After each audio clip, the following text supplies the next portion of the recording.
मेरे अजीजों, नबी आखिरुज़्ज़मान सल्लल्लाहु ताला अलैहि वसल्लम की मोहब्बत तक पहुंचना क्या मतलब है? हम मोहब्बत की और इश्क की बड़ी बातें करते हैं। अक्सर लोगों को शायद ये गुमान हो जाता होगा कि हुजूर के नाम पर उछल कर बड़े बड़े नारे लगा ले तो ये मोहब्बत की अलामत है।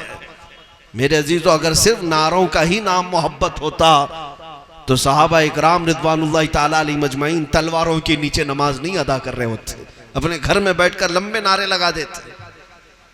वो नंगे पैर बदर में उतर करके भी मोहब्बत रसूल दिखा रहे थे। वो पेट पर पत्थर बांध करके भी नबी पाक के साथ वफादारी का सबूत दे रहे थे।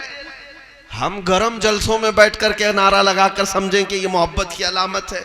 सैयदना अबू बकर शिबली रज़ी अल्लाह ताला अन्हु सिलसिले कादरिया के बड़े अजीम बुजुर्ग हैं।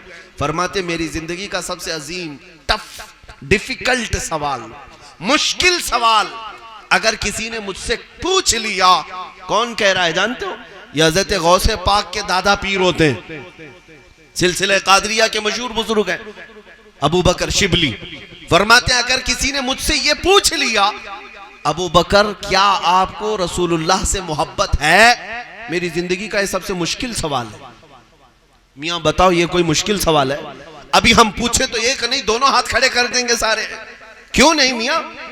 हजरत अबू बकर शिबली से पूछा गया ये कौन सा मुश्किल सवाल है आपके लिए? कहते हैं अगर ना कह दूं तो ईमान चला जाएगा।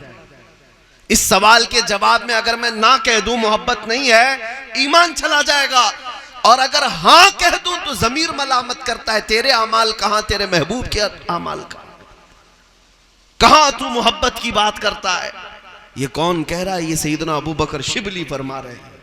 मेरे अजीजों, माँ व शुमा की बात तो छोड़े, सिलसिले कादरिया के उस अजीम बुजुर्ग की बात कर रहा हूं।